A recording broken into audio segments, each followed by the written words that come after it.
Hey everyone, in today's video, I wanted to share 3 of my favorite Montessori math games for kindergarten, 1st, and 2nd grade. Now, just this past year, I presented at a conference where I talked about some meaningful math activities, and when I was sharing different practices that we should be using in math, I talked a lot about the CRA method. In fact, I have a whole video about it right here. It's my favorite math intervention.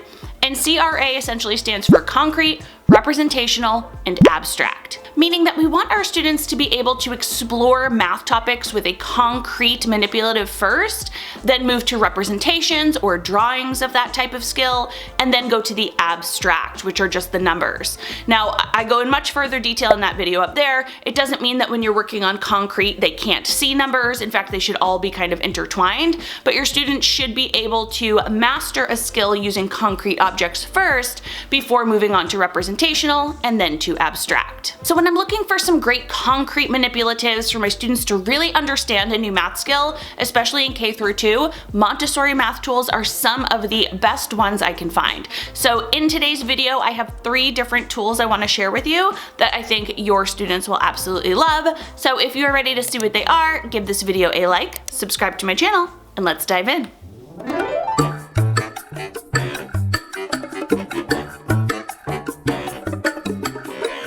All right, Montessori math tool number 1 I want to share with you are counting pegs. Now, I love these. I'm going to head over to the table. I'm going to show you what materials are included as well as some different ways to use them. So let's go check these out. Here we have counting pegs, and these are some of my favorite tools for kindergarten and 1st grade. So with the counting pegs, this is everything that is included. It comes with these little cards here for your students to have some extra practice if they want to do this alone. Or if you want to do this with your students. So it comes with the little cards and a binder ring.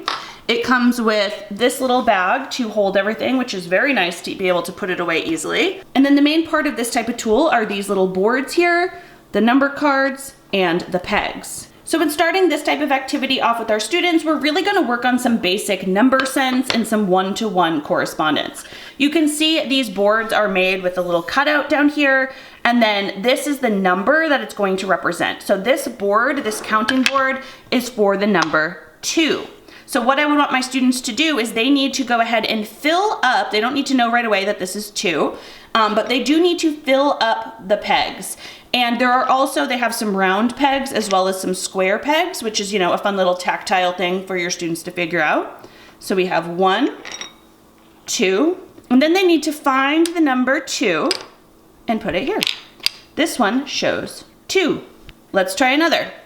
1, 2, 3, 4, 5. Okay, this one says 5. Now we need to find the number 5 and put it here. So what I absolutely love about this is, again, I'm doing that one-to-one correspondence here as I'm putting each one in and counting it. It's also a very tactile movement. Not only am I holding something like I do with cubes, but I have a step further where I have to insert the peg into the slot, making it even, more engaging and more memorable for your students. And then they have to find the abstract, the number that matches. So the beginning here is definitely some one-to-one correspondence, some number identification within 10. Now, what's great about this activity is it builds with you. So here we have all the 1-digit cards, but this actually goes up to 19. So here we have some other numbers. Let's say I have 14. How are we going to build 14? Well, my students need to know that first we have the 10. So again, this would be later in kindergarten and definitely a 1st grade kind of build up that you would teach your students. They would build this 10 first, and as you can hopefully see too, these up here are shaped in tens frames. So they are something your students will get used to seeing, especially if you teach with 10 frames in your classroom, which I do encourage you to do. 10 frames and 5 frames are great for your students to understand. So here we have the 10, and they can even put that 10 here. And then we need how many more? We need to also do a 4. You can fill it up first. 1, 2, 3, 4. They might even be counting on 11, 12, 13, 14. And this is our 4. 10 plus 4 equals 14. So we can easily go from working with those 1-digit numbers into those teen numbers with students understanding that our 10 is going to be this part right here in our teen number. Now also included are some operation tiles. We have plus, we have equals, and we have the minus sign. So you could give students some boards and give them this one plus this one. Let's see what this is going to be. And you tell students you want to solve this problem. So here we have them build again. 1, need my round pegs, 2, 3. Find that 3. Here we go. Plus, let's see how many this is. And by the point where they are doing beginning addition, you would expect that they will probably already know that this is 6. I still want them to fill it up for me though. So 3 plus 6, if I can find it, here we go. 3 plus 6 equals, and we can teach them to count on, they can add this up however they need to, but it equals 9. And they can show that number sense. So remember when I was talking about that concrete, the representational, and the abstract, all of them are here. We have the concrete where we are actually using these manipulatives. We have the abstract by kind of showing this visual of 3 and then a 5 frame plus 1 as 6. And then we have the abstract. We have the number 3, 6, and 9. Oh, and I forgot to put in that equal sign if you really want to make sure they can see the whole number sentence. 3 plus 6 equals 9.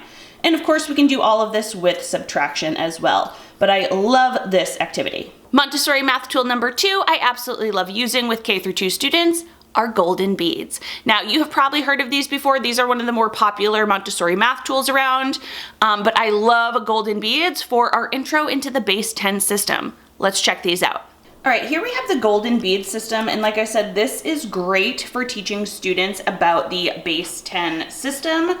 And you can see actually quite a bit comes with this kit.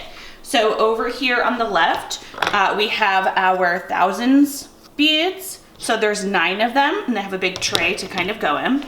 We have a bunch of hundreds beads with another little tray for them to go in. We have tens, of course, and we have our ones in this little cup. And what also comes with this kit, which is great, are little colored beads for the numbers before we get to 10. So here we have 5, we have the 1 down here, the 2, the 3. They can all see, students can see this as well. Now another thing this kit comes with, because many of them are set up to kind of move from basic number sense into operations, is it also comes with some numbers here. We have all the thousands numbers, hundreds, tens, ones, and then we have operations cards as well. It actually comes with 2 different sets. These are larger, I'm guessing for like more of a teacher assisted type of activity, and then the same card sets, but in a slightly smaller format. So when starting to use these with our students, of course we will introduce base 10 first, right? So we just want our students to represent different numbers. So if they are ready for this, they will have already completed something like those counting pegs where they fully understand the teen numbers and we're ready to kind of move on. So something you can do with your students is you could show them a number, 20, and have them build that number. They will know that these are the tens, 10, 20. You can give them a ones card, 23. Have them again build that number using the tools that they have. You can do this in small group. This can become some sort of independent activity as soon as your students have understood how to use it. So first we can do some basic understanding of, just building these numbers. And you'll want to do this up to definitely within the hundreds. So 900, again, students can go ahead and build it. Instead of just 900, let's make 924. 924. And what's great about this is they get to see that expanded form kind of worked in with it. 924 is the same as 900 plus 20 plus 4, and they'll be able to see that as they build it out with their numbers and with their golden beads. So depending on your grade level, you could do this a few different ways. You could simply have this as an open exploration type of activity like I have here. You could have all the cards and students can simply, maybe pull a hundreds card, pull a tens card, and then pull a ones card and have to go ahead and build that number. They could just simply pull a hundreds card or just a tens card or just a ones card. They can do this however you would like. There's many different options for students to open explore and then just kind of build these materials. Now I didn't mention this at the beginning, but the same way you would as base 10 blocks, you will want your students to clearly be able to see that this bead right here is a 1. And when we put 10 of them together on this rod here, we have a 10. And when we put 10 of those together, we have 100. And when we put 10 of those together, we have our 1,000. So you do want to make that explicitly clear to your students first before they begin this type of activity. Now, like I said, there are also operations cards in here as well. So when our students, like in first grade, we're gonna start working on adding multiples of 10, right? So maybe I say, okay, build 15, and I show them this. I have students go ahead and build 15. All right, 15. Now I do want to point out these are beads. So oftentimes with Montessori tools, you'll want to put it on some sort of mat so they don't roll away as much, especially if you're working with these ones. Now I might say, okay, 15 plus, and I'll put our plus here, 20. 15 plus 20, show me what the answer is. They can grab 2 here. The answer is 35. And of course we can do this not just with multiples of 10, we could have them go ahead and add on 100. We could have them add on 24. You can do this with addition without regrouping, and then of course, since these are base 10 materials, we can definitely use this with regrouping as well. So when our students are ready to regroup these beads, they can simply take the beads and exchange it for a rod, just like we would with base 10 cubes. All in all, these are very similar to our base 10 cubes that of course we are so used to using. I find these to be a little more appealing, and I like that they kind of bring out an extra fun factor. So I always save this type of activity for my small groups when my students are working on it. So they know when they get to come to me, if whatever we happen to be working on, whether it's just, identifying numbers in base 10, whether it is addition, subtraction, whatever it is, if we're working within the base 10, they know when they get to come to Mrs. Jones, they get to use these fun materials.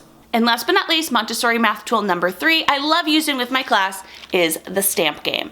Now, actually, if you came to any of the regional conferences that I presented at, I actually gave away to a whole table the stamp game in my 2nd and 3rd grade session. I love it as a representational tool for your students to practice addition, subtraction, when they get to multiplication and division. This is also great for them. Let's see how it works. All right, and here we have the stamp game. Now I do want to let you know that on YouTube there are a bunch of videos showing you how to play this game or how to use this with your students. I'm going to show you how to do it with addition and subtraction. If you want to use this for multiplication and division, which it is great for, be sure to look up a YouTube video. They're like 3-4 minutes long, but that's where you're going to use these pieces. They call them the Skittles or the game pawns. And they kind of just show, like if you're doing division, how many pieces something's getting divided into, or multiplication. They represent different things. For addition and subtraction, we only need these bottom ones. Now before I show you, I do want to make it clear that this type of activity that we're going to use with these tiles is a representational type of activity, meaning they aren't fully concrete, because here with the golden beads, for example, we can see, 1 is a 1, and that 10 of them is actually what this 10 looks like, and then 10 of these is a 100, and so on.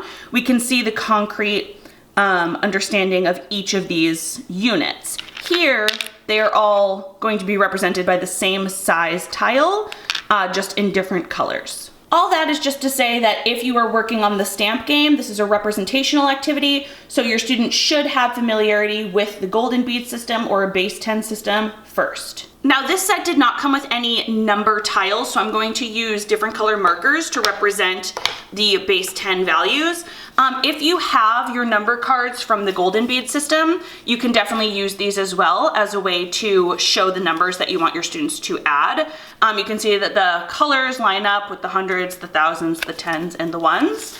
But I'll show you how to do it pretending you don't have those. So in a small group with your students, you would simply give them some sort of problem to go ahead and solve. Let's say I want them to solve 37 plus 25. So 37 plus 25. You can see that I matched up the colors correctly with my markers just to really help your students identify these values. Now, the way it's going to work is very similar to what we would do with our base 10 blocks. Students are going to build this number first. So 37, they'll go ahead and get 7 units here. And of course, we need 3 10s. So they're going to build that first number in entirety before going on to the next number. Now, sometimes I will see teachers will put some sort of marker or pencil or some sort of divider before they go on to build that next number, just to show them the two different quantities that we are building. So next we need to build 25. All right, so we have 37 plus 25, and we can remove this little divider to let us see. Again, we have the little space here to show the two different quantities. I do like to have my students just double check it. That's why I like to have this marker here. Okay, does this really represent 37?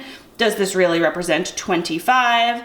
Lift this up, let's start adding. We know we need to start in our ones place, and just like with base 10 blocks, we know that we can't have any 10s over here. We can only have up to 9 here. Once we get to 10, we need to move over. So we push these together, and let's count.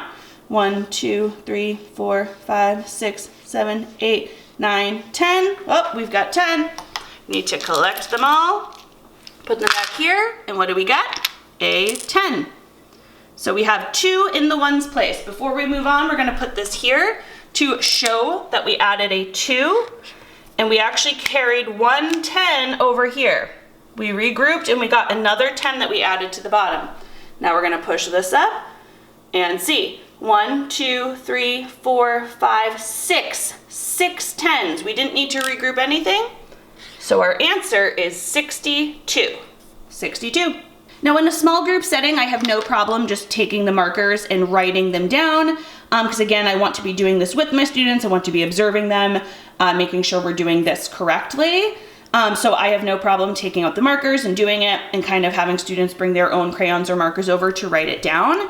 If you were going to move this into an independent station, what I would do is I would print out basically little task cards that are already in the correct colors that would say 37 plus 25, and then students would have to write their answer after solving. But I would have them kind of color coded, if that makes sense.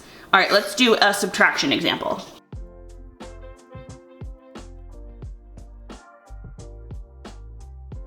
All right, so for subtraction, I wrote 271 minus 165. You can see I did same colors again. So here with subtraction, we are going to get started. We know we need to start with our bigger numbers, so we're going to build it. We have 7 10s. 1, 2.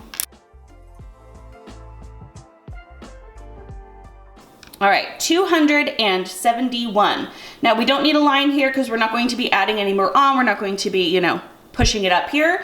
But here we know we need to start taking away. We are subtracting. So I look over here in our ones column and I say, okay, we need to take away 5. Can I do that with just 1? No. So what do I need to do? We need to go borrow from this group over here. So we're going to take this 10, put it back, and we're going to exchange for 10 ones. So let's add that over. All right, we have our 10. So now we actually have 11 over here. Now we can take away 5. Let's do it. 1, 2, 3, 4, 5. And put those here. Okay, how many do we have left? 1, 2, 3, 4, 5, 6. So now we need to record what we actually did here. Before we write down 6, we did something. We took something away from that 7. We took the 7 10s and we turned it into 6 10s. So we can change that. And that changed this into 11 instead of 1, because we added that 10 here. So now 11 minus 5 was 6. All right, now we can move over to our 10s column. We have 6, yep, that's correct, minus 6. Let's see what we have to take away. 1, 2, 3, 4, 5, 6. There is nothing left, so we write our 0. And last but not least, we move into our hundreds. 200 minus 100 equals 100. Our answer should be 106. I love this too with the 0, so we can actually physically see that there is nothing here in this tens place. So we have 100, 101, 102, 103, 104, 105, 106. We got it. So you can see that this is a great next step to our base 10 blocks by having students practice this. Now I showed addition and subtraction. Like I said, you can definitely use this with multiplication and division as well. Just look up a quick little YouTube video if you are later in 2nd grade or even 3rd grade watching this. It will be very beneficial. I should also point out that this one is the easiest to store. I didn't show this, but this was sitting kind of just on the lid. All you do is pop the lid on. So easy to store. So there you have 3 of my favorite Montessori math tools that you can use in a K through 2 classroom. Now I just want to make it clear that this video is not sponsored. I purchased all of those materials with my own money and highly recommend them to you. I will have them all linked below down in the description in case you want to check them out for your classroom. I would love to know from you if you've used any of those in your classroom before, or if you really liked any of them, which one you would like to use in your classroom. Let me know in the comments down below. As always, I hope you enjoyed this video. If you did, please give it a thumbs up so I know. Make sure you are subscribed to my channel and click that bell. That way you're notified of every new video. See you in the next one. Bye.